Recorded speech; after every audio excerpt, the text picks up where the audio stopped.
Yuk, 2, 3. Ibrani 5 ayat 8. Hadapi dan lawan masalah dengan kesucian. Amin. Mari kita berdiri di sana.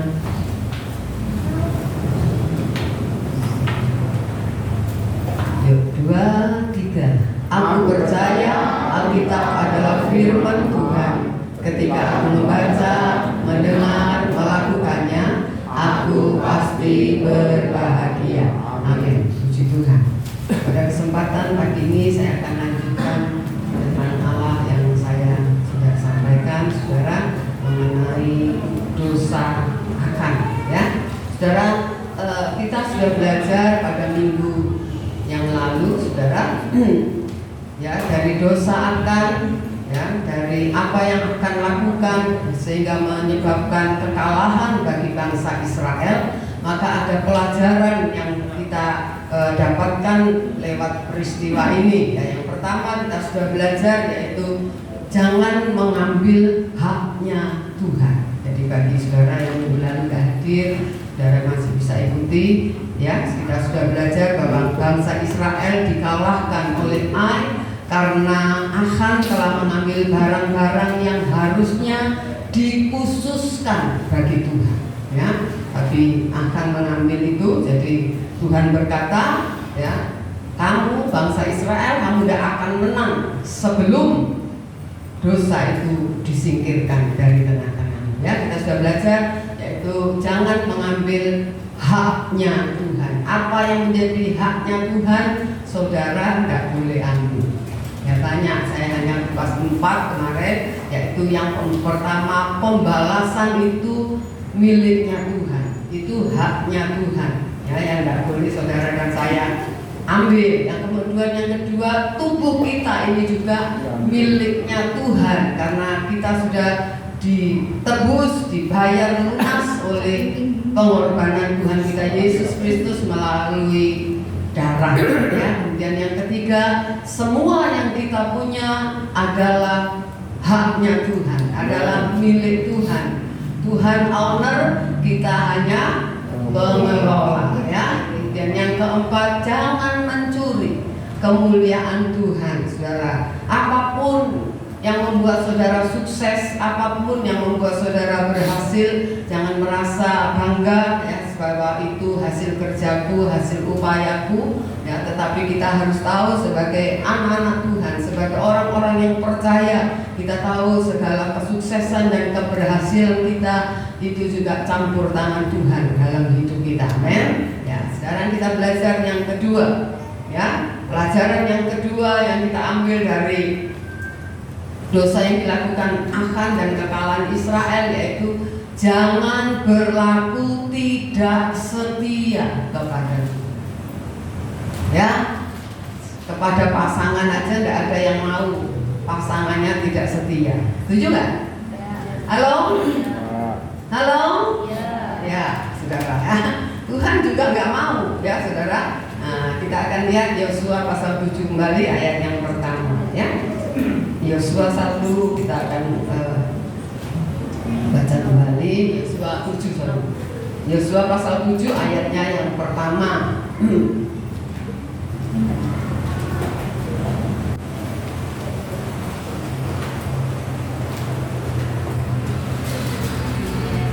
Yosua pasal 7 ayatnya yang pertama.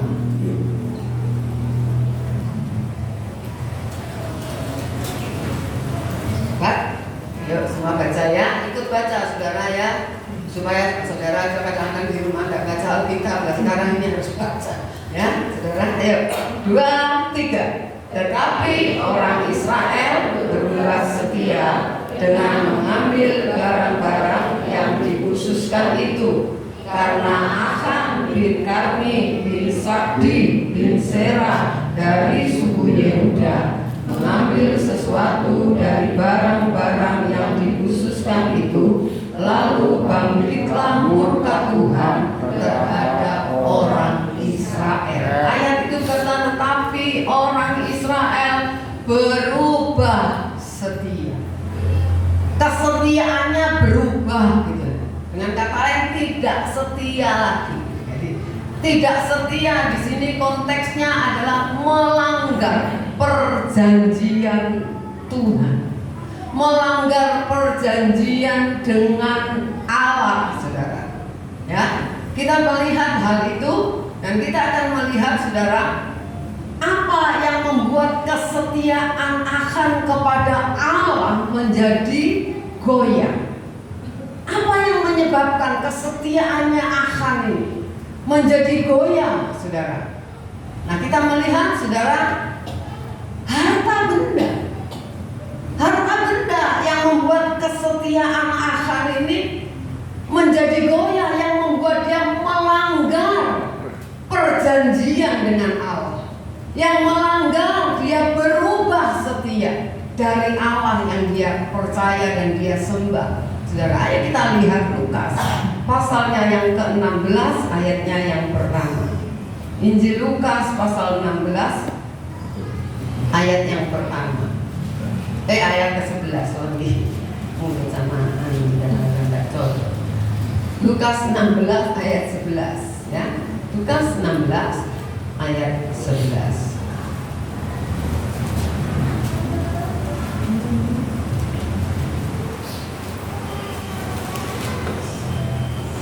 Pak, yuk baca ya. 2, 3. Jadi jika kamu tidak setia dalam hal mamon yang tidak jujur, siapakah yang akan mempercayakan padamu harta yang sesungguhnya? Nah, saudara, dikatakan jadi, jikalau, katakan kalau di atas ayat 10, barang siapa setia dalam perkara-perkara kecil, ia setia juga dalam perkara-perkara besar. Dan barang siapa tidak benar dalam perkara-perkara kecil, ia tidak benar juga dalam perkara-perkara besar. Jadi, kesimpulannya, jikalau kamu tidak setia dalam hal mamon yang tidak jujur, siapa yang akan mempercayakan kepadamu harta yang sesungguhnya?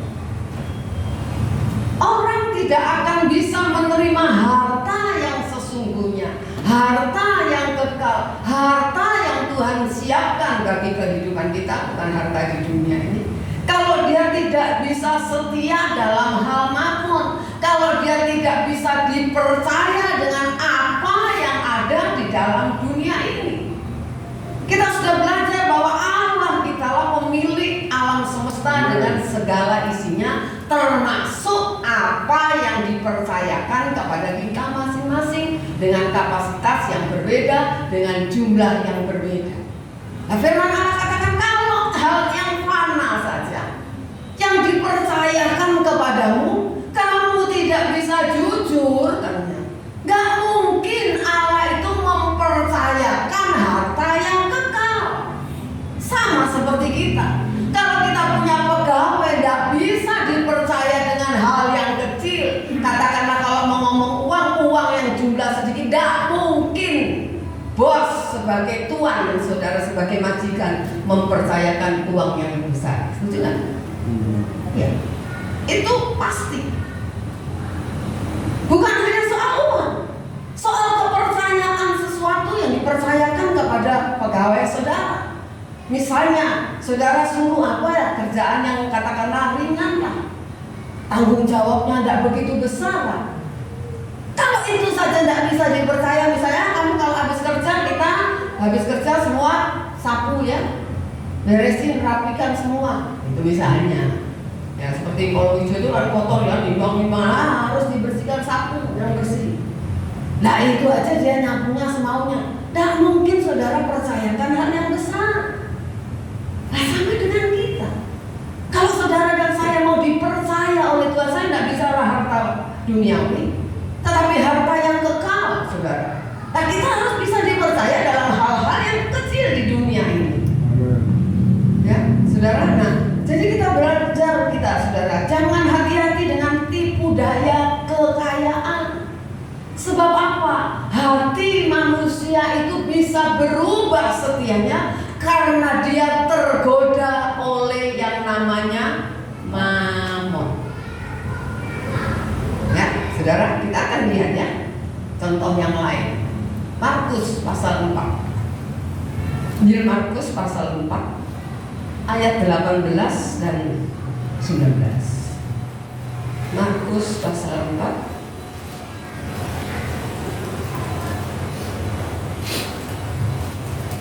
ayat 18 dan 19.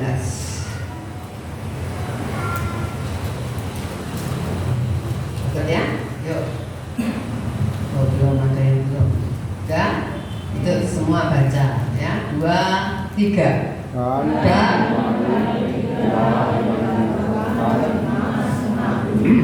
itulah yang mendengar firman-Ku, lalu kekhawatiran dunia ini dan tipu daya kekayaan dan keinginan-keinginan akan hal yang lain masuk dalam mimpi itu sehingga tidak berbuat. nah, Bapak kamu katakan apa? Dan yang lain, tanah hati yang lain ialah tanah hati yang semak duri. Firman Tuhan ditaburkan kepada hati itu, dikatakan meskipun dia mendengar firman, lalu dikatakan kekhawatiran dunia ini dan tipu daya kekayaan dan keinginan-keinginan akan hal yang lain masuklah menghimpit firman itu sehingga tidak berbuah. Saudara, kita melihat hati, kita melihat ini contoh aja. Hati kita, saudara yang ada di gereja ini, masing-masing punya hati yang berbeda. Ya. Ketika saudara mendengar firman, respon saudara berbeda-beda. Ada yang bisa terima, ada yang setengah terima, ada yang menolak, betul nggak? Bisa gitu nggak? Iya, zaman Tuhan Yesus aja, Tuhan Yesus loh yang menyampaikan firman, nggak semua terima, tidak semua. Jadi kalau saya menyampaikan firman tidak semua terima, itu ya Tuhan Yesus aja. Ada yang terima, ada yang tolak kok. Itu Tuhan Yesus, sang firman, saudara. Apalagi saya, saudara. Dikatakan kita melihat sama-sama mendengar firman. Tetapi kalau orang itu hatinya dipenuhi dengan kekhawatiran akan dunia ini, kekhawatiran akan hidupnya, dan dikatakan tipu daya kekayaan, keinginan-keinginan yang banyak di dalam hidupnya, dikatakan akan menghimpit pertumbuhan firman itu, sehingga sekian tahun ikut Tuhan, sekian lama jadi orang Kristen, tidak berubah dan tidak berbuah, dan bertumbuh firman, karena firman itu terhimpit. Jadi hati yang tadinya baik, hati yang tadinya benar, hati yang tadinya lurus, hati yang tadinya murni, itu bisa berubah, saudara, menjadi tidak lagi setia seperti dulu. Karena apa? Karena harta, karena keinginan-keinginan, karena kekhawatiran akan dunia ini, karena tipu daya kekayaan dan banyak hal. Saudara tentu bisa melihat dalam hidup ini, bukan hanya di gereja, tetapi di mana saja. Orang itu ketika hartanya bertambah, ada yang berubah? Ada yang berubah? Banyak. Banyak. Ketika jabatannya semakin tinggi, ada yang berubah? Banyak. Banyak. Dan masih banyak hal lain yang bisa merubah orang yang tadinya hatinya baik, hatinya benar, hatinya lurus, hatinya murni, berubah. Mungkin dia menganggap rendah orang lain, menganggap dirinya hebat, bangga dengan apa yang dia capai, sehingga dia merendahkan orang lain, menganggap orang lain tidak penting. Aku tidak butuh dia, sepertinya tidak butuh orang lain, bahkan tidak butuh Tuhan. Karena dia merasa bisa sendiri. Aku kaya kok, apa yang nggak bisa aku lakukan? Semua aku bisa lakukan, semua aku bisa beli, misalnya begitu. Ini bisa berubah. Jadi kita mesti hati-hati dengan apa yang dikatakan tipu daya kekayaan. Rupanya kekayaan itu dibaliknya ada tipu dayanya. Karena iblis mensupkan diri, memasukkan dirinya kepada tipu daya kekayaan, kepada kekayaan. Kita lihat Tuhan Yesus ditawari kekayaan ya? Kamu akan beroleh semua ini asal kamu nyembah. Itu Tuhan Yesus yang ditawari. Apalagi saudara dan saya pasti juga ditawarin. Siapa yang nggak mau dengan kekayaan? Nggak ada orang yang mau miskin, betul nggak? Nggak ada, saudara. Nggak ada. Semua orang maunya kaya. Semua orang maunya sukses. Semua orang maunya berhasil. Tapi kita mesti hati-hati sebab di balik itu iblis juga akan ikut bekerja.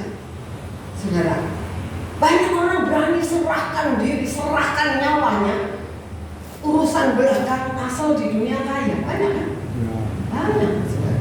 Mereka adakan perjanjian dengan setan, saudara. Kadang anaknya yang dijadikan tumbal, mertuanya, mungkin ibunya, saudaranya, pembantunya, siapa saja. Yang penting aku bisa kaya, ya, bisa naik jabatan, dan itu banyak, saudara. Kalau kita dengar kesaksian-kesaksian ya di YouTube itu, banyak pejabat-pejabat juga pakai itu. Ya, banyak orang-orang besar pakai itu. Jadi kita mesti hati-hati. Makanya firman Tuhan katakan ingin kaya itu membuat jerat bagi hidup. Bukan tidak boleh kaya, saudara, jangan salah. Ingin kaya, bukan tidak boleh kaya. Saudara boleh kaya raya boleh. Tapi keinginan itu yang seringkali menghalalkan segala cara, menyingkirkan semua hal, nginjak kepala orang untuk dia naik. Segala hal bisa dicapai. Jadi itu yang mesti hati-hati, ya. Firman Tuhan katakan akar segala kejahatan apa? Cinta uang. Bukan cinta istri, bukan cinta uang. Ya. Jadi kita mesti hati-hati. Kita akan melihat satu contoh yang saudara pasti sudah tahu. 2 Tawari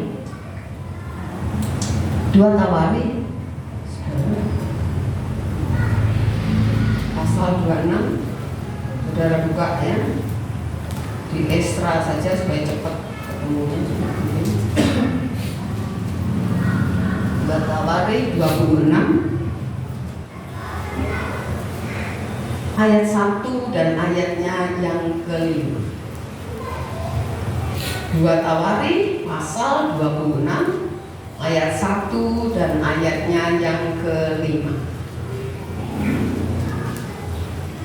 Saya baca ayat 1, saudara baca ayat 5, ya? Dapat ya? Yang belum dapat. Ya? Ayo, ya. Saya baca ayat 1, saudara 5. Ayat 1, segenap bangsa Yehuda mengambil Uzia yang masih berumur 16 tahun dan menobatkan dia menjadi raja, menggantikan ayahnya Amazia. Ia mencari Allah selama hidup Sakaria, yang mengajarinya supaya takut akan Allah, dan selama ia mencari Tuhan, Allah membuat segala usahanya berhasil. Haleluya. Dikatakan usia masih umur 16 tahun. Kalau sekarang dia kelas 1 SMA, sangat muda. Dia dinobatkan menjadi raja yang luar biasa, saudara. Ia dikatakan mencari Allah selama hidup Sakaria. Ini yang tidak pas. Kenapa tidak pas? Selama hidup Sakaria. Kalau zaman sekarang selama pendetanya hidup. Nah, jadi selama ada tuh gembalanya masih hidup. Nah kemudian kita yang mengajarnya supaya takut akan Allah, karena dia yang ngajarnya. Nah, dan selama ia mencari Tuhan, Allah membuat segala usahanya berhasil. Saudara mau berhasil? Ini juga salah satu kuncinya, ya kan? Cari Tuhan katanya. Kalau saudara mau berhasil, cari Tuhan, mencari Allah dan takut akan Allah. Bukan cuma satu, segala usahanya berhasil. Luar biasa. Sekarang kita baca ayat yang ke-16. Ayat 16, yuk baca. 2, 3.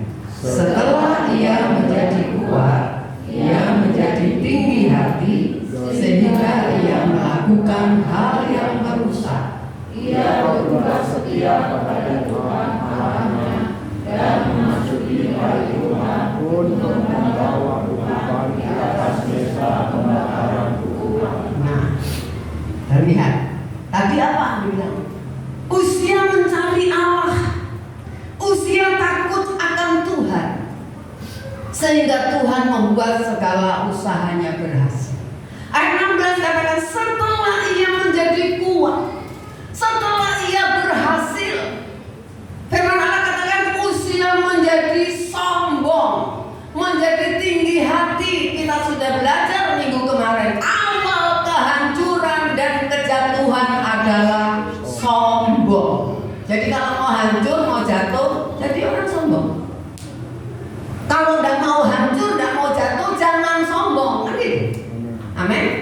Jangan sombong, saudara boleh berhasil lebih dari yang lain mungkin. Jangan sombong, saudara. Ya, ini loh. Uzia setelah menjadi kuat dikatakan dia tinggi hati, apa namanya? Berubah setianya kepada Tuhan. Nah, hati-hati. Saudara, cek diri kita masing-masing. Saudara yang hidup saudara, mungkin kalau saudara flashback ke belakang, saudara sekarang lebih cek, berubah setia nggak? Kesetiaanmu berubah nggak? Nggak usah cek tombol, cek diri kita masing-masing. Kita seringkali kan senengannya ngeceki orang, nggak usah ngeceki orang, ngecek diri kita aja. Berubah setia nggak kita kepada Tuhan? Hati-hati, saudara. Ini firman Tuhan, bukan saya yang ngomong, tetapi firman Tuhan. Ayo coba kita baca ayat 18 dan 19. Ayat 18 dan 19. Saya akan bacakan aja ya, saudara ikuti. Ayat 18. Mereka berdiri di depan Raja Uzia dan berkata kepadanya, ini Imam Asarnya, hai Uzia, engkau tidak berhak membakar hukuman kepada Tuhan. Hanyalah imam-imam keturunan Harun yang telah dikuduskan yang berhak membakar hukuman.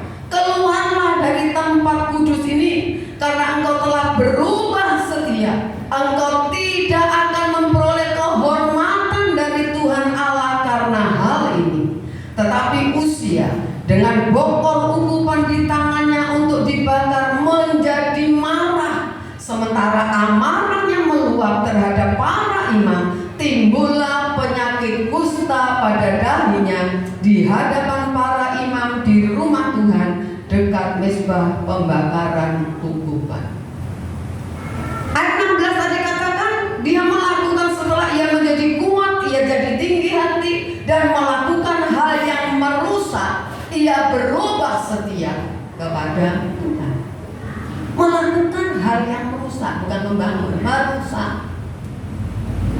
Ini loh, kalau orang sombong, ya saudara, melakukan hal yang merusak, dia tidak merasa merusak. Kemudian apa lagi? Mengambil apa yang bukan haknya. Ya, sewenang-wenang mengambil apa yang menjadi haknya orang lain, mengambil apa yang bukan haknya dikatakan. Imam Asarya berkata, Uzia, kamu meskipun raja, kamu tidak berhak membakar ukupan di rumah Tuhan. Sebab itu tugasnya imam, bukan tugasmu sebagai raja. Saudara. Nah, saudara, kita lihat ya, saudara. Dia berubah setia. Imam Asarya berkata, meskipun kamu melakukan, kelihatannya benar kan, bahwa ukupan kepada Tuhan. Apa yang salah? Yang salah itu bukan wewenangmu, itu bukan tugasmu. Jangan langkahi wewenang orang. Saudara. Ya, saudara, dikatakan mengambil apa yang bukan haknya. Ingat dikatakan, Allah tidak akan menghormatimu karena kamu melakukan hal ini. Allah tidak akan menghormati orang yang melangkai orang lain.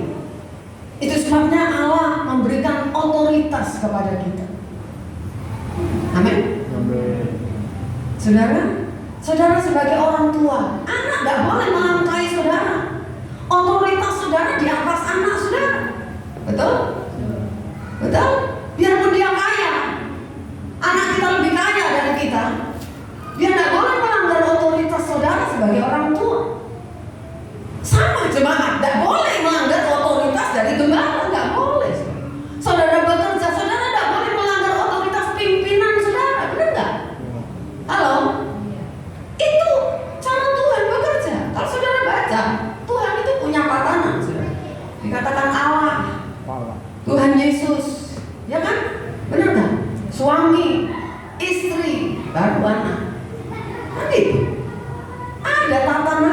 ngawur-ngawur, saudara. Tuhan itu punya aturan main. Tuhan itu punya tatanan. Jadi kita belajar, ayo jangan mengambil haknya orang lain yang bukan haknya, saudara. Contoh, kita ngambil langganannya orang, itu kan haknya orang lain, jangan diambil. Jangan ambil, saudara. Amin. Jangan kita penting aku untung apa orang mau bangkrut, nggak ngurus. Itu bukan begitu cara kita bekerja. Tuhan tidak akan menghormati saudara karena saudara kaya dengan cara seperti itu. Enggak. Ya. Jadi kita harus belajar, ya. Kita jangan sampai kita berubah setia karena keberhasilan kita. Ingat, semua itu datang dari Tuhan. Dan semua itu Tuhan bisa ambil sewaktu-waktu kalau kita sombong. Karena sombong awal kehancuran dan kejatuhan. Hati-hati. Amin. Yuk kita lihat lagi satu contoh. 2 Timotius 4 ayat 10 bagian 2 Timotius pasal 4 ayat 10 bagian 6.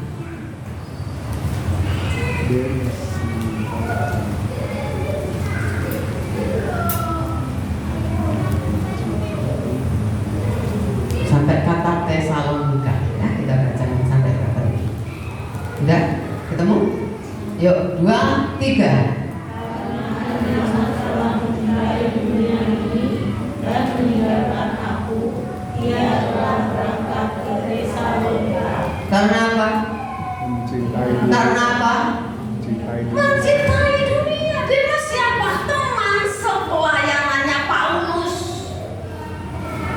Teman sepelayanan masih bisa keluar tinggalkan pelayanan. Kenapa? Mencintai dunia. Itu sebabnya firman Allah tadi kita baca, hati-hati dengan tipu daya kekayaan. Hati-hati. Tidak ada orang yang kebal dosa, saudara. Tidak ada.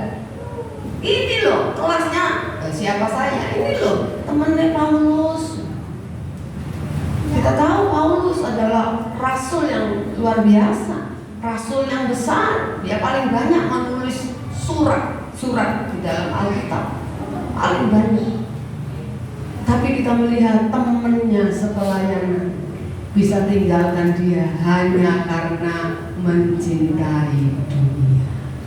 Mungkin saudara berpikir begini, aduh, ya pelayanan enak, enggak pelayanan ya, bisa begini, bisa begitu. Kalau pelayanan, aduh, lebih terikat, lebih enggak boleh begini, lebih begitu. Enggak, sama aja kok pelayanan, enggak pelayanan ya. Tuhan bilang jangan, itu untuk semua, bukan hanya untuk pelayan. Amin enggak? Ya. Firman Tuhan tidak ada, memang ada khusus yang untuk pelayan ada, tapi untuk bicara hidup di dalam kebenaran itu semua kita, saudara. Ya, jadi kita harus belajar, itu sebabnya kita harus jaga hati kita baik-baik. Ya, jaga hati kita, ya, baik-baik supaya apa? Ya, supaya kita jangan sampai berubah setia. Karena banyak hal yang ada di dalam dunia ini yang menggiurkan saudara, yang membuat saudara tergiur. Ya, jadi kita mesti hati-hati. Ya, mesti hati-hati. Nah, Tuhan menolong kita ya. Yang ketiga, pelajaran yang ketiga, saudara, dari dosa akan dan kekalahan bangsa Israel. Dosa itu selalu mendatangkan hukuman. Dosa itu selalu mendatangkan hukuman. Yosua pasal 7 ayatnya yang ke-25.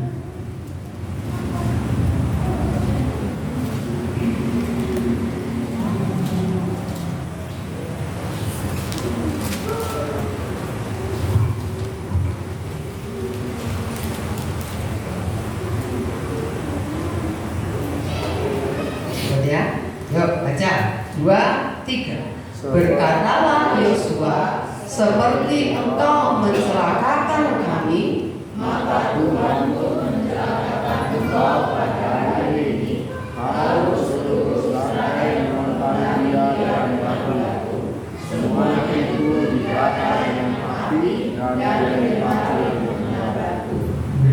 Saudara, kita lihat hari Saudara, perak, sebatang emas, saudara, ya, kita melihat akibatnya fatal. Firman Tuhan katakan seperti engkau mencelakakan kami, karena dampaknya seluruh bangsa.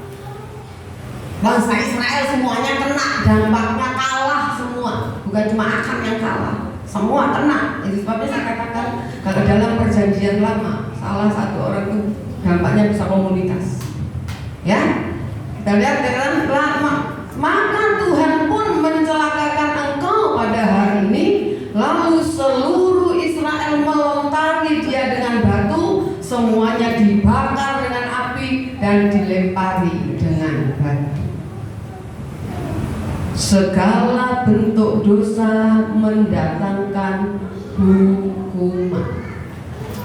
Dalam perjanjian baru Galatia 6 ayat 7, apa yang ditabur akan itu masih berlaku, saudara. Masih berlaku. Kita melihat kalau saudara baca Raja Uzia, gara-gara perbuatannya, kalau saudara baca nanti di rumah, firman Allah katakan Uzia kan dia marah ketika ditegur. Dia marah, ya. Katakan kamu tidak berhak. Imam Asari berkata, oh, dengan bokor itu dia marah, nggak tahu dia lempar ke imam itu atau bagaimana. Ya, saudara, firman Allah katakan gini, Raja Uzia kena kusta sampai hari matinya. Dan kalau saudara baca selanjutnya, dia tidak dikuburkan di pemakaman raja-raja, tetapi di sebelah, di ladang sebelah.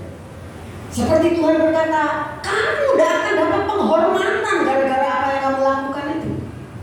Dia tidak dikuburkan di makam raja-raja, tidak. Sebelahnya, di ladang di sebelah. Kita baca Roma 6 ayat 23. Roma 6, dari katakan dosa itu mendatangkan hukuman, saudara.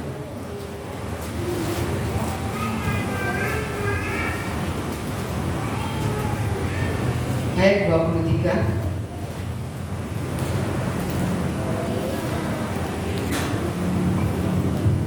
Yuk baca 2, 3. Sebab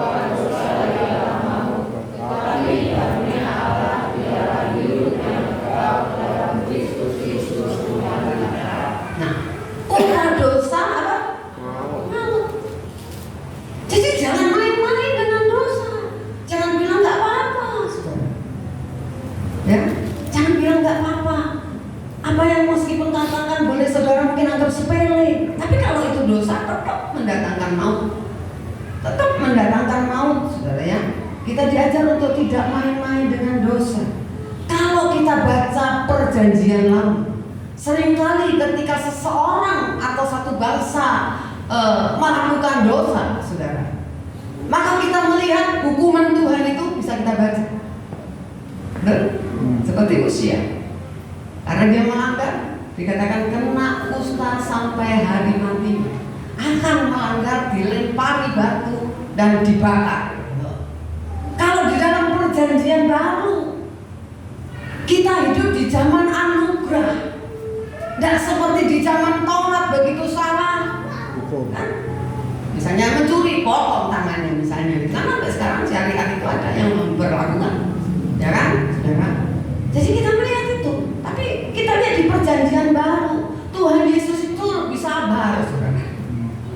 Tapi bukan berarti tidak ada tuayannya. Nah ini yang seringkali membuat orang terjebak. Ketika dia melakukan sesuatu yang salah, mereka bilang nggak apa-apa tuh, nggak ada apa-apa. Ya tunggu tanggal mainnya. Firman Tuhan itu ya dan amin. Kalau Tuhan bilang jangan mempermainkan Tuhan, jangan kamu sesat. Apa yang ditabur orang itu pasti akan dituai. Jangan mempermainkan Tuhan, katanya. Tuhan sabar, saudara. Tapi tuainya pasti ada. Syukur-syukur kalau tuainya saudara masih hidup. Kenapa syukur-syukur masih hidup? Kenapa kok masih hidup syukur-syukur kalau masih hidup tuainya? Kenapa? Masih bisa memperbaiki diri. Kalau tuainya ketika sudah kita meninggal, tidak ada kesempatan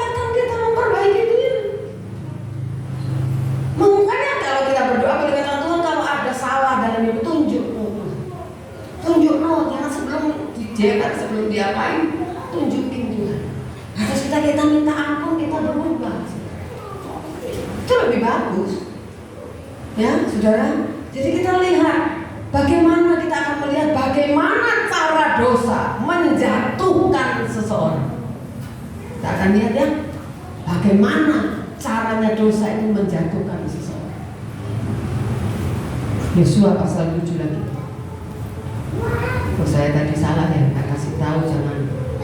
Misalnya dikasih pita. Yosua pasal 7 ayatnya yang ke-21. Yosua 7 ayat 21 ini caranya. Ya.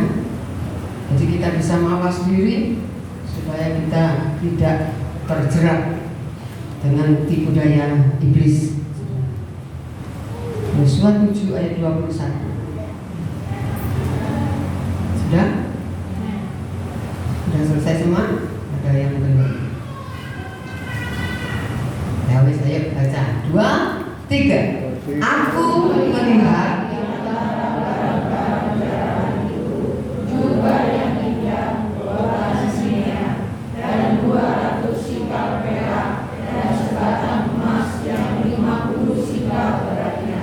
Aku mengiringinya, maka aku ambil. Semuanya itu disembunyikan di dalam kemahku, dalam tanah, dan perak itu dibawa sekali.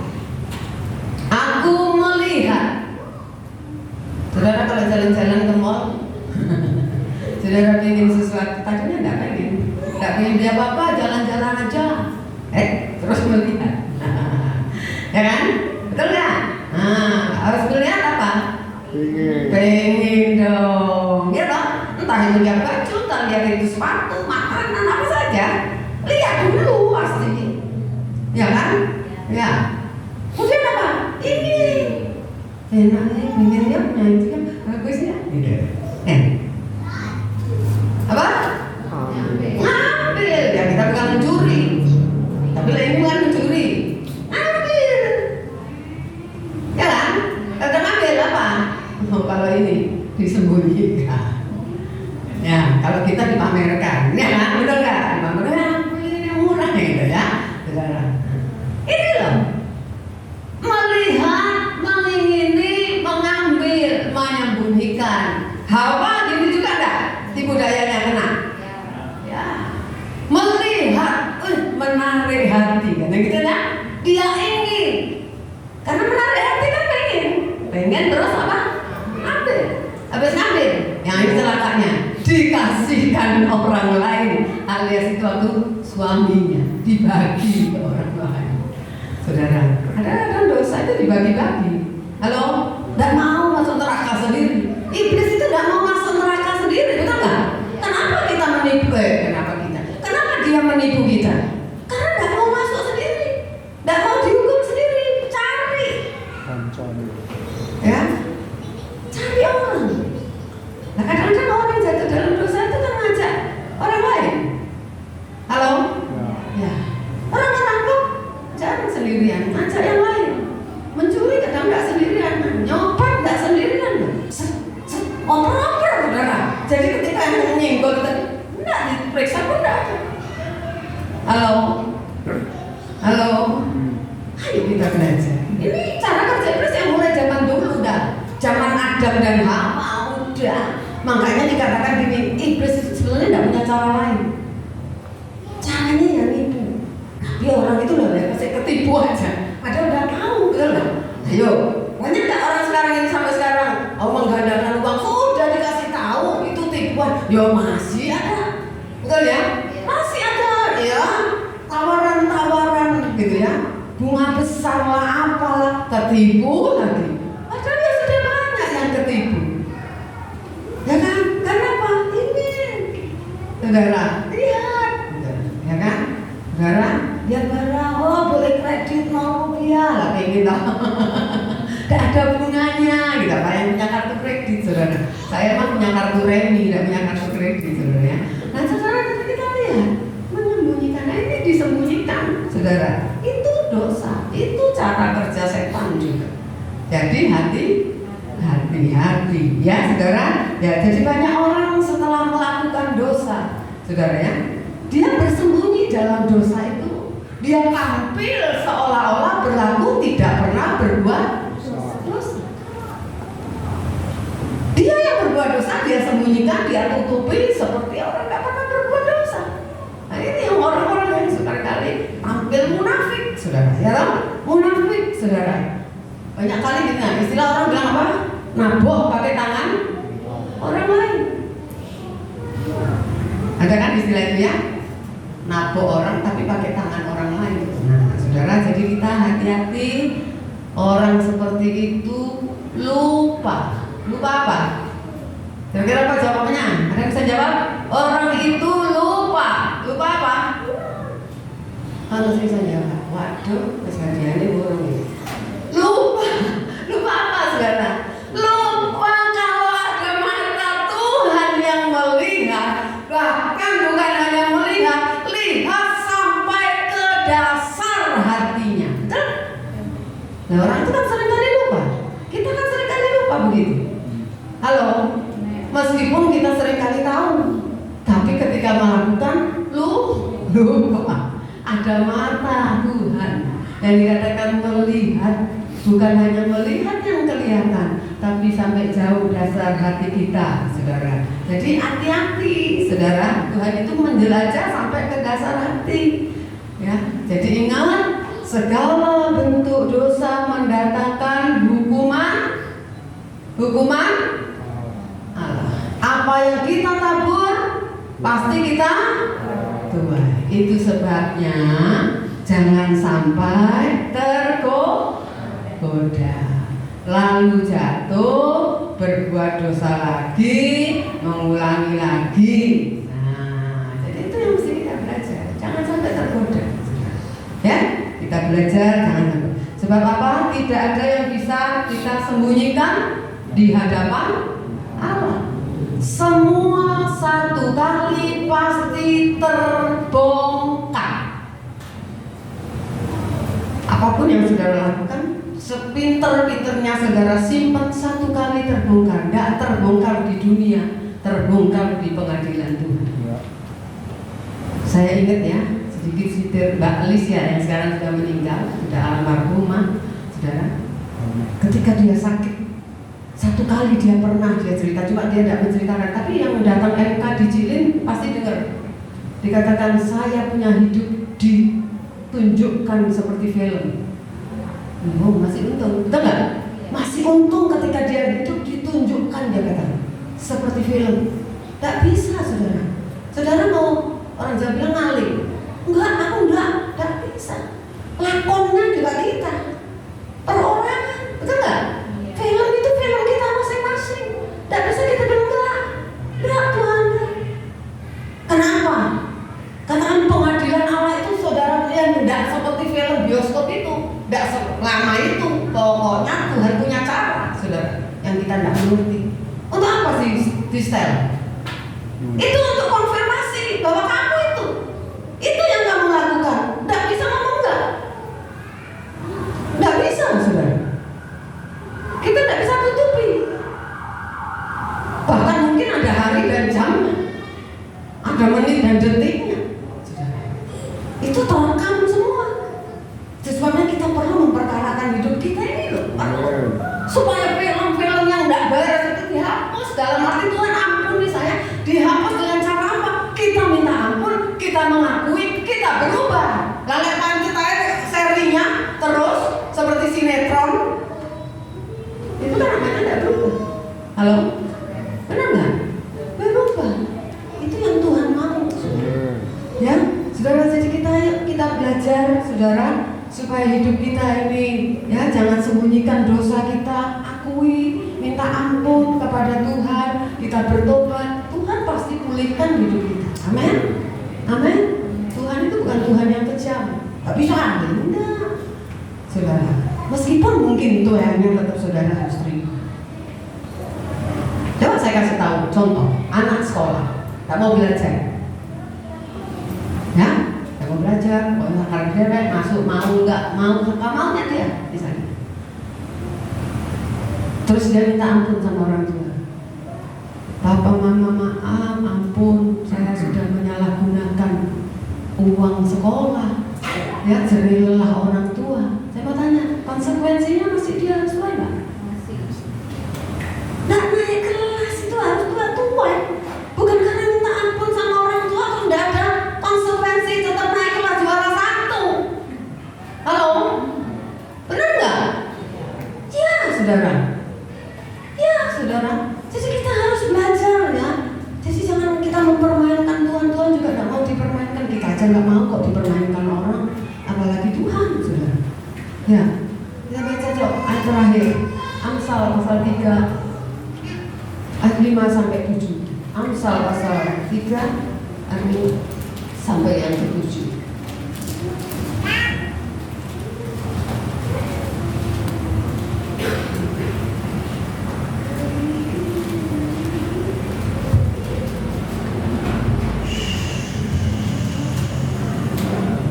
Baca ya, saudara ikuti. Amsal 3 ayat 5 sampai ayat 7. Ayat 5. Percayalah kepada Tuhan dengan segenap hatimu dan jangan bersandar kepada pengertianmu sendiri. Apapun yang terjadi, percayalah kepada Tuhan. Tetaplah beriman kepada Tuhan, bukan setengah hati tapi segenap hati. Amin. Ya.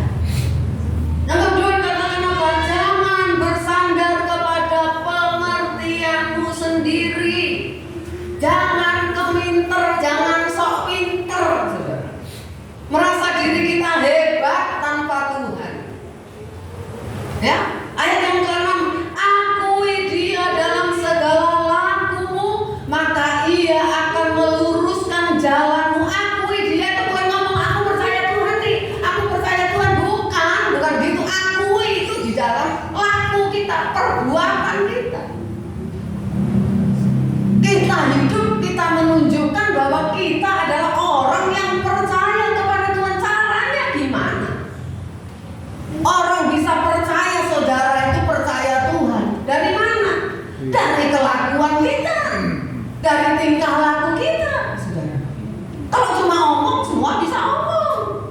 Percaya Tuhan. Semua orang bisa ngomong mengasihi Tuhan. Tapi buktinya kan harus ditunjukkan lewat perilaku, perbuatan. Firman Allah katakan Matius 5 ayat 16, hendaklah terangmu bercahaya di depan semua orang. Apa?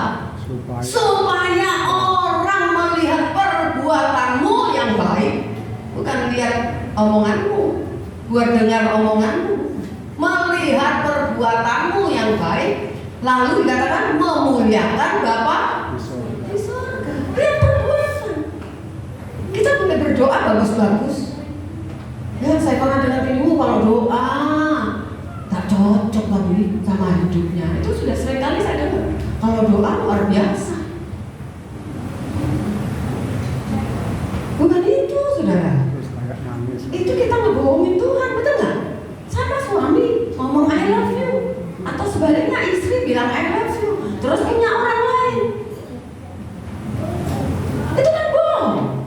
Kan kita harus tunjukkan I love you-nya, harus ditunjukkan lewat perbuatan, bukan cuma omongan. Biar saudara tiap hari ngomong sampai berbusa, tapi kalau perbuatannya nggak cocok, nggak ada orang percaya. Amin. Ya, saudara, ayo kita praktek. Meskipun mungkin saya katakan bukan langsung bisa 100% enggak, tapi minimal ada gitu. Perubahannya itu ada, saudara. Amin. Kemajuan rohani saudara itu ada, ikut Tuhan itu. Saudara berbeda dari tahun lalu, tahun sekarang, tahun ke depan, tahun-tahun seterusnya. Ada peningkatan. Mungkin syukur-syukur kalau bisa signifikan. Kalau nggak bisa paling tidaklah setapak itu ada. Kalau enggak, waduh. Ya kita mau bilang jadi saksi bagaimana? Saksi itu bukan cuma ngomong. Saksi itu termasuk kehidupan kita, amin? Ya, kita belajar, saudara. Ayat 7. Jangan engkau menganggap dirimu sendiri bijak. Jangan merasa, oh aku paling bijak. di keluarga, di gereja, mungkin di komunitas. Ya, dikatakan apa? Takutlah akan Tuhan dan apa? Jauhi kejahatan. Saya pernah baca, tapi tidak siapin. Pernah saudara pas baca di Amsal kalau saya tidak salah. Orang yang bijak ketika melihat malapetaka, apa katanya? Bersembunyilah dia. Tapi orang yang tidak bijak jalan terus selalu kena celaka. Ada cari kan? Kalau saudara bijak, tahu ini buat jahat, mundur. Amin. Bukan mundur dari Tuhan, mundur, tidak ikut-ikut, tidak terus tabah aja urusannya nanti. Bukan. Ya, jangan merasa diri bijak tapi takut akan Tuhan. Bijaksana kita itu sesuai enggak dengan apa yang Tuhan mau. Jauhi kejahatan. Ya, di Perjanjian Baru juga ada tuh ini ayat berkata jauhi kejahatan. Ayo kita belajar, amin, saudara. Ayo kita miliki iman. Jangan karpe dewi, merasa pengertian kita lebih dari orang lain. Ayo kita belajar mentaati firman. Jangan merasa, jangan komentar, saudara. Takut akan Tuhan, jauhi kejahatan. Sebab apa? Orang yang mengejar kekudusan, firman Allah katakan, dia yang akan melihat Tuhan. Amin. Katakan orang yang setia sampai akhir, dia yang akan diselamatkan. Ayo, jangan berubah kesetiaan kita, jangan berubah kekudusan kita, tapi justru kejar hadapi lawan segala persoalan yang saudara alami dengan satu cara, kekudusan. Amin. Supaya kita tidak bersalah kepada Tuhan. Amin. Tuhan berkati kita ya.